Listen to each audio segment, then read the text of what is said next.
3 words to describe 1989. Bright, summer, perfection. Oh, pretty baby, don't bring me down, I'm right. Oh, pretty baby, now that I found you, say, let me love you, baby, let me love you.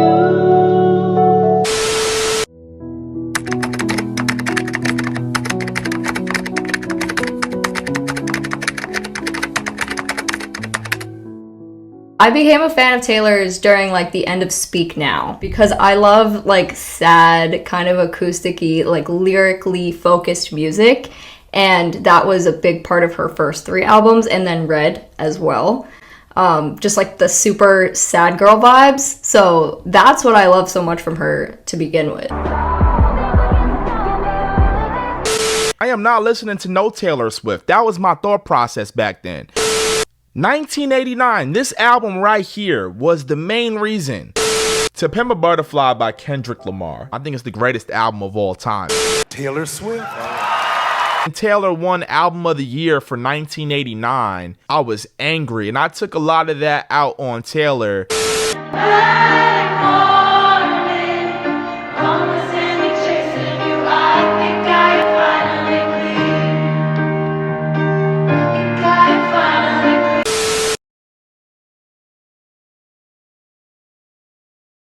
With 1989, I didn't live through that album. I wasn't listening to Taylor back then. So I thought it would be cool to talk to a Swiftie to really get a glimpse of how big that 1989 era truly was in the moment. And that Taylor Swift fan, that Swiftie, happens to be Caitlin Marie. I think it's funny because with Taylor's music in general, I feel like it always depends on my mood, which album I'm going to listen to. But like the hot summer day, feeling really good, that's when I gravitate towards 1989. Even though there's sad lyrics on it, the majority of the feel of the album is super upbeat. So I'd say 1989 is my go-to when I'm in like my best mood. And one thing I read about the 80s, it says, the 80s were an exhilarating time for music, fashion, and culture. Young people were moving to big cities in droves and embodying the catchphrase, dress for success. By day, many people were driven, successful, and put together. By night, girls do what you want, be who you want, wear what you want, love who you want. Please take my hand, please take me dancing. 'Cause baby, I can feel the castle out of all the tricks they threw at me.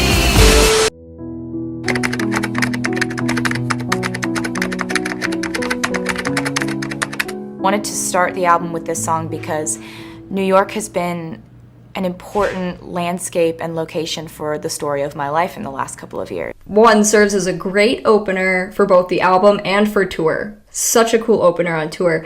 But the atmosphere in the song, I feel like she really captured because it feels like you can almost like picture yourself walking around New York, Times Square, whatever, in the song, or I can see her walking around. Perfect day in New York for me would mean picking a neighborhood. You know, I love the West Village and I love Soho. And you just meander. I don't know, I think she built a New York atmosphere pretty well in that song. I agree. It's funny you mentioned Times Square because I definitely hear the Times Square influence in that song, and I hate Times Square, by the way. Like, Times Square is the worst part.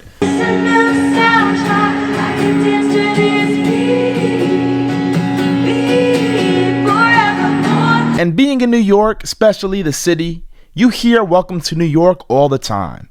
One thing about me, it'll never make me tired of it because there's always a blank space in my heart for Taylor Swift. The blank space specifically, I was watching the Grammy Museum. With that song in particular, she was talking about the way the media was portraying her as this woman who goes from man to man and just like completely ruins their lives, and she kind of created satire. Hey, that's actually kind of a really interesting character they're writing about.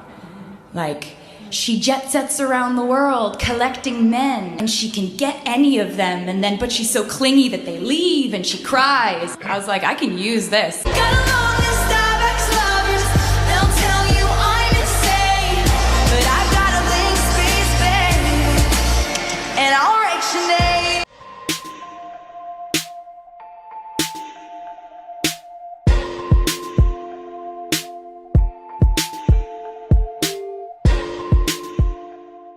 Cool when you love an artist that's like a super small indie artist and you feel really connected, but I was very aware that I was a fan of potentially the biggest artist in the world at that time. And like, you know, she wasn't my little secret. Everybody loved her, and like I had tons of friends that loved her. And Blank Space in particular, the way that that song blew up was like, even though Taylor was the biggest, seeing the way Blank Space blew up was insane. Because it's probably it's got to be her like number one song, if you ask, you know, the general public. I remember being a teenager, walking around the mall, hearing Blank Space, and then this beautiful song with a guitar melody. In those days, I never paid it much attention. I loved it. I remember really loving that one in particular when it came out. And the video is just kind of like a really cool aesthetic. I should just tell you to leave, cause I know exactly where it leads, but I watch us go round and round each time. You got that daydream in your eyes, and if you like, take a little run tonight. I wish there was a way to know you're in the good old days before you've actually left them. I know for some fans, they kind of feel a certain way when an artist gets too big, and it's like, oh my god, now all of a sudden everybody like loves this person, and they're making music for everybody. Did you feel that way? Like, did you feel like, damn, I just wish Taylor was like, you know, hey Steven, I know looks can be deceiving. Like, do you wish like she just kind of, I don't know, do you feel like this got too big for its own good, or were you like, cool, you know, she could be for everybody?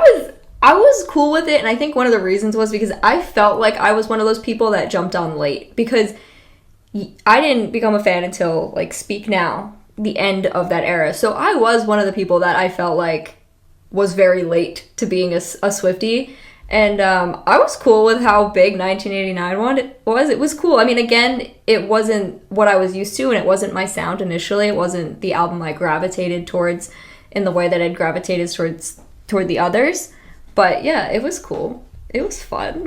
It was a good time. I remember I was on Tumblr then. The Tumblr Swiftie fandom. What was that like? What was your Tumblr experience like in the Swiftie world? It was fun. The only thing was that like Taylor was on Tumblr, so it was all about trying to get noticed by Taylor, and that was like everybody's only objective back then. So that was just like people retweeting or reblogging their own things.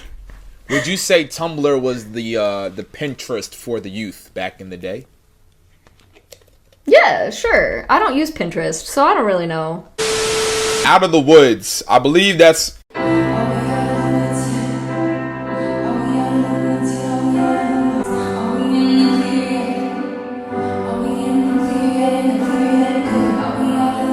Why did you do this when I said Out of the Woods? That one's very close to my heart. I love that song so much. It's one of my favorites on the album. Super fun to sing along to. Lyrically, I love it. The bridge is so good, so powerful. The tour version of it is amazing. The Grammy Museum version of it is amazing. I love every aspect of that song. Lyrically, I think I just love it. What's your favorite lyric from the song? You took a Polaroid of us. Oh God. This always happens to me, and I look like an idiot. You took a Polaroid of us, then discovered the rest of the world was in black and white, but we were in screaming color. I like it for like the visual that it gives me. I feel like I can see everything very clearly in this song. Like she says, we moved the furniture so we could dance. So like, I don't know, I just picture like this very cozy home scene in my head, just being with the person that you love. And I don't know, it's a cozy song. It's very... I don't know. It just makes me happy.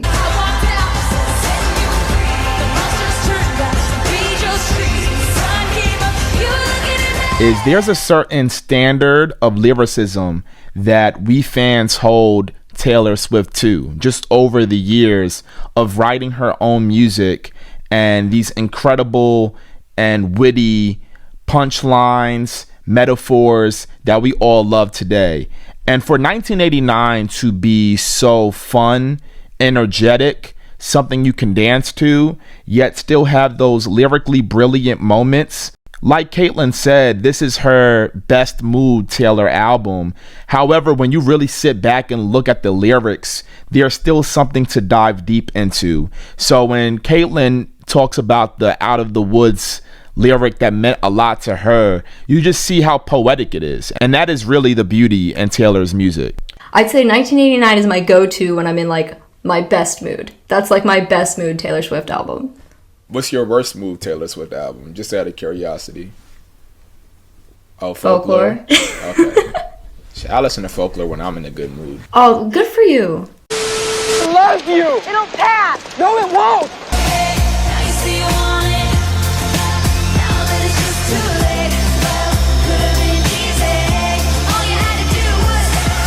It was not one of my favorites on the album when the album first came out, but now it's a song that I really, really love.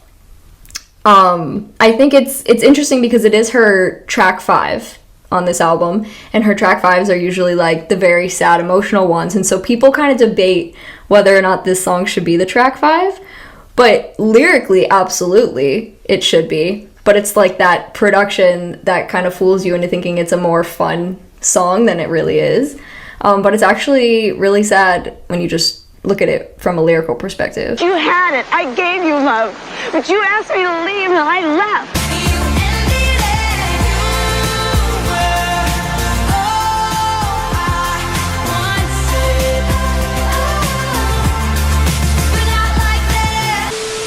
In Taylor's 1989 interviews, she often mentioned rebellion as a word to describe her album. And when you look at the 80s, fun was often looked at as rebellion, you know, especially for the youth, them having so much fun, them partying, and even, I guess, some of the downsides that maybe the DARE program wouldn't endorse, like drugs, for example. A lot of that was a form of rebellion back then. But the two defining songs of the 80s, you know, would be Girls Just Want to Have Fun, but also NWA's Fuck the Police. Bold Chance's Rebellion. Shit, but this what we need.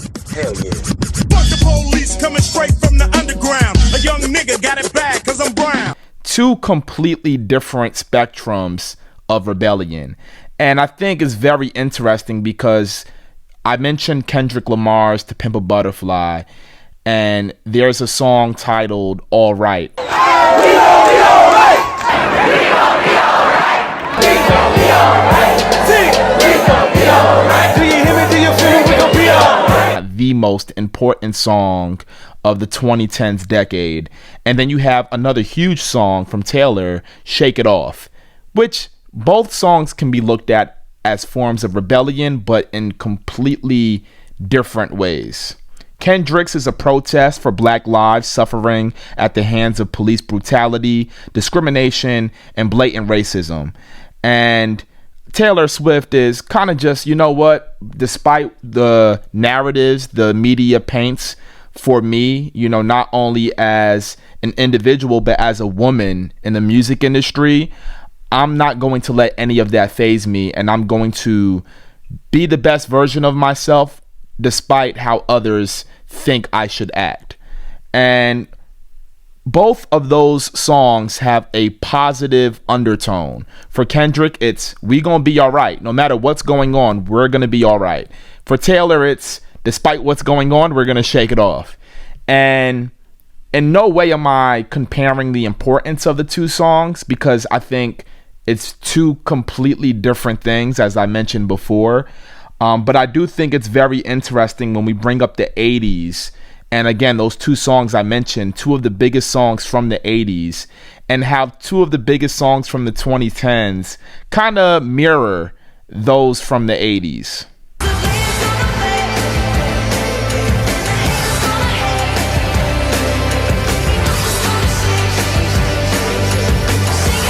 Not only only live your life in spite of people who don't understand you, you have to have more fun than they do. Absolutely. I remember when Shake It Off came out. At first, I wasn't sure that I liked it because, like I said, I fell in love with Taylor because of all the sad vibes. So at first, 1989 was a shock to me, and it wasn't an album I immediately gravitated toward because I liked all the sad stuff. But obviously, over time and within the first few weeks of actually listening to it, I grew to love it.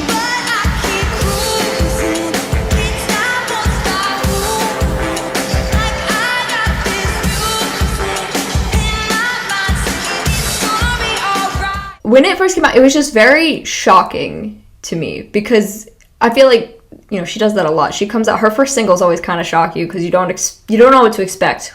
And with that, it was just such a switch of genre, of sound. Even lyrically, it felt very different than what she had done before. So it was definitely her stepping into a new sound, as she does so often. But the song grew on me, as every song does with her. Because at first, again, it was kind of just shock and, ooh, do I like this song? Do I like this new sound from her? But eventually, obviously, it became, like you said, one of the biggest songs of that year. Everyone knew every word to that song. Very catchy, very mainstream.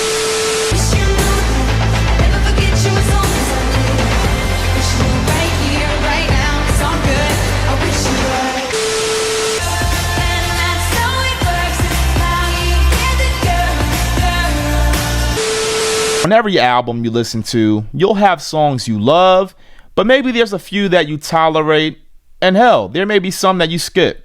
So the songs that I tolerate are I Wish You Would and How You Get the Girl. Please don't throw no tomatoes at me.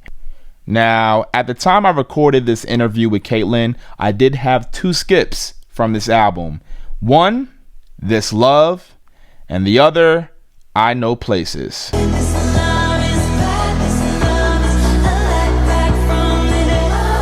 This Love?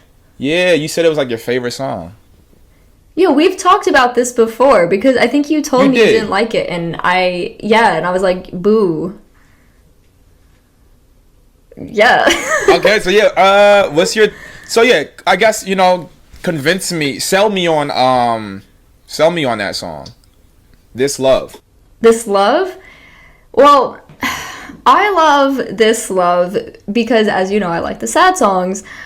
There's something really dreamy about that song to me. The production feels very just deep and takes you into a different world. Lyrically, part of why I love it so much is the way that I connect to the song personally. So that I can't sell you on. But the lyrics are really, really, really, really beautiful if you actually take the time to get to know them, which I don't know if you've done yet, but you should. What's the lyric of the song that you connect to most? When you hear that lyric, you're oh my God. When you're young, you just run, but you come back to what you need. Interesting too, because I look at this lyric, came out in 2014, and now I can look at the lyric now and 8 years have passed, and it's have I come back to what I need? Am I still on that journey? Will I at some point in time come back to what I need? And I think I'm just such a homebody too. I love what's familiar to me, and I love home and everything. So coming back to what I need, coming back to what means the most to me, to what is closest to my heart, is always going to be true for me. So I think that's part of why that lyric just really hits and really, I don't know. I love it. That was a beautiful response. Thank you. Wow, I did something good. No, it was really good.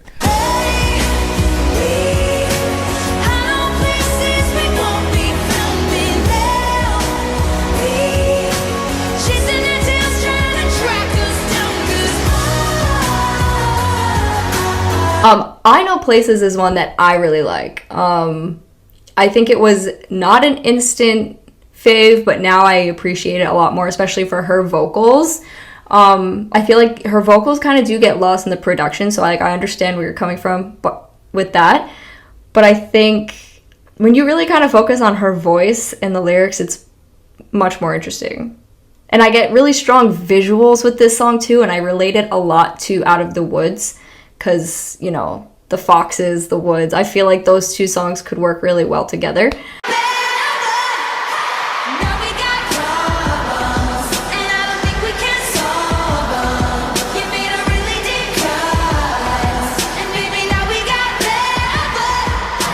I hate to like go back, but I do want to touch on, I guess, Bad Blood. This is, like I said, I knew 2 songs, 3 from this album, Shake It Off, Bad Blood, and Blank Space. Like, those are the 3 songs I remember back in 2014, like, hearing. Makes sense. Even though I wasn't actively trying to hear it. So yeah, what was Bad Blood for you? And did you see the music video and the Kendrick Lamar version? Yeah, Bad Blood is a song that I think was like one of the most different on that album when it came out, because it was very like dark and very kind of intense for Taylor's standards at the time. So it was kind of jarring. Wasn't one of my immediate favorites. The music video, of course, was huge because of all of the cameos that were in it. And I personally did not listen to the Kendrick Lamar version all that much, and I know you still boo me for that. No, I don't boo you. I always say, like, that's one of my least favorite Kendrick features, but I get it because it's like overproduction that doesn't necessarily suit him in a way. So it wasn't horrible. Yeah, it's pretty good. I haven't listened to it in a minute. Like, if it were to play right now, I would definitely remember all the words as it was happening. But I like the "you forgive, you forget, but you never let it go" was like a big part of being on tour. When she would get to that part on tour, everyone would scream that part, even though she wasn't doing that version of the song. Now let's talk about my favorite songs. Clean and Wildest Dreams. This is my second favorite song from 1989. And this is magical. That's the best way I can put it. It's the most majestic song in her career. The violins. Someday when you leave me, I bet these memories follow you around. Wildest Dreams.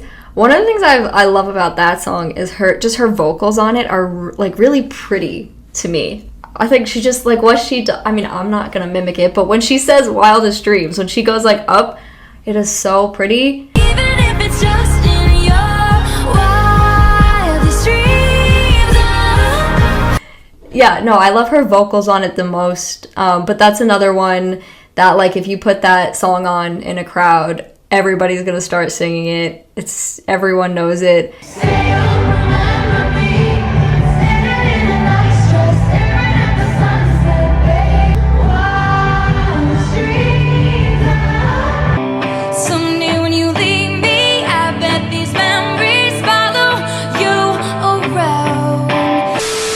I would say Clean is maybe emotional is not the right word, but like her most vulnerable song on the album. Yeah. And maybe I think it's definitely taken new forms over the years. But what does this song mean to you?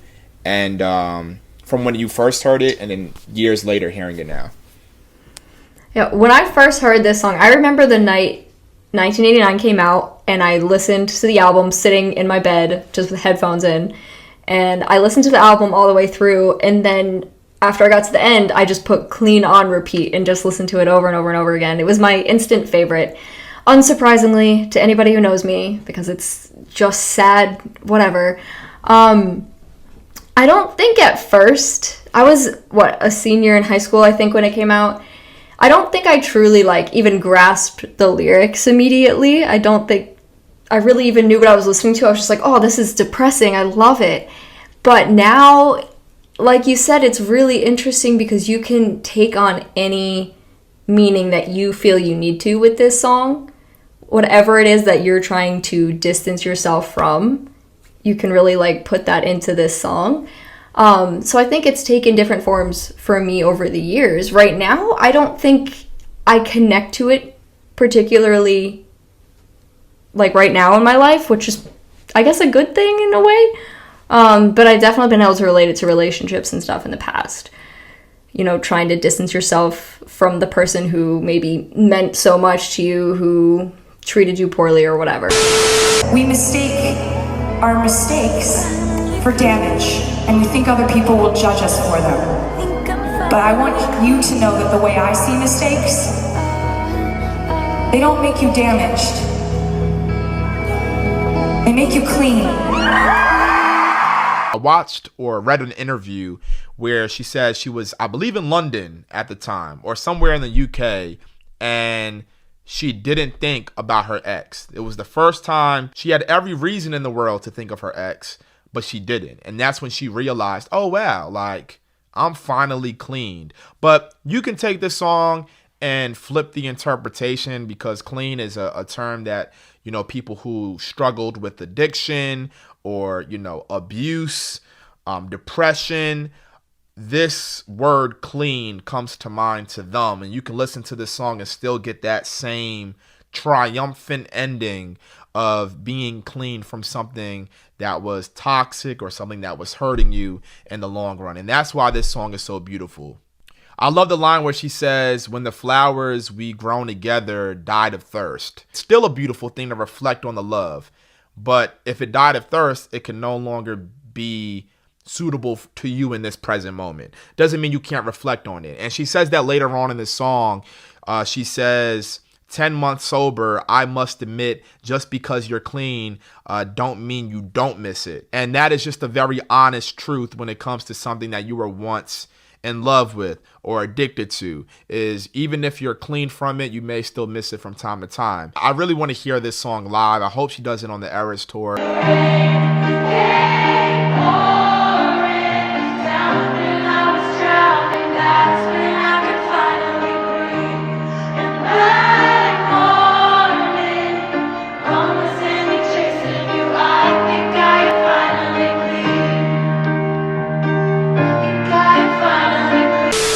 1989 was truly special and one of the brightest moments in pop history. So not being able to witness it, but catching up with Caitlin Marie, a Swiftie who was part of it, really helped me understand how huge this moment was in time. And the music, it matches the energy from start to finish. And that's the beauty of music. It brings me so much joy to have a conversation about 1989 and then completely nerd out about my favorite album ever, To Pimp a Butterfly, and walk away appreciating both albums 10 times more. And that's what this channel is all about. So I really hope you all enjoyed this video, and I leave you all with some extra clips of me and Caitlin Marie talking Taylor and life. My nice Taylor Swift World Tour t-shirt. You went to the world tour, correct? I did. Oh my god. Yeah, 2015. I remember being on the floor for that show. Okay, in flex. my light up shirt. Yeah. You had a wore light up shirt. Yeah, my friends and I like made this like outfit. It was hideous, but it was pink and blue. And we splatter painted and all of that fun stuff. I think that might have been the tour that I made like 100 Shrinky Dink pins and gave them out to people. Why? Because I'm just a really normal person. So you just said, okay, you know what? I'm going to hand things out to the fans. That's pretty cool, actually. It was fun. I wore like a cape. That's what it was. I wore a cape and I put all the pins on the cape. You know what? I'm not judging you for it. The fact that you said that means you are judging me for No, I'm it. not. Yeah, no, exactly. That's exactly what that means. No, that means that you may think I'm judging you for it, but me personally, I think that's the coolest thing I've ever heard. I think that's amazing. Now I know you're mocking me. Shut up. I'm not mocking you. I coolest really thing think that's I've pretty ever cool. heard. What does Taylor Swift smell like? Like, do you remember, like, when you I remember. describe her smell for the audience? It's funny because everyone who met her on the Reputation tour would come out and be like, oh my god, she smells amazing. Her perfume, everyone found out what her perfume was. Don't ask me how. I don't know. Swifties are weird. I love them. I am them, but we're weird. It's like Santos number something is her perfume, and that's what she smelled like, and it was like heaven. I sound like a complete freak, but trust me, anyone who met her during that tour said the exact same thing. And you saw yourself on the big screen, if I'm not mistaken. That's true. My video was used as part of pre-show stuff. How did that feel? Like, oh my god, that's me up there. that is still like the craziest thing that's ever happened to me, being a part of her tour, technically, kind of. No, you were. You were. It's still like, I remember getting the email from Taylor Nation and I ignored it for 3 days because I was like, this is a scam, this isn't real. And then I was like, oh, maybe I should just give them my phone number. And then they called me and were like, hey, can we use your video on tour? I was like, yeah, go for it. That era was truly so incredible, and it was like hard to keep track of everything that was going on because there was just so much all the time. Like you said, talk shows and interviews, extra content. I believe that might have been when the Swift Life came out, or was that during Reputation? I don't know. There was just so much, like Taylor Swift, the internet, the world was just saturated with Taylor Swift 24/7 because this was like just such a big, iconic era, and it was so much fun. And now that like we're talking about it, I kind of miss it a little bit. If you enjoyed this video, please give it a thumbs up to support. Subscribe to the channel. We're trying to get to 100K subscribers. Nothing but quality content. If you're not subscribed, you're missing out. Join the family. I appreciate you so much. My social media is anthony96jr, Twitter and Instagram. And as always, with my channel, we end off with a hug. Bring it in. It's been waiting for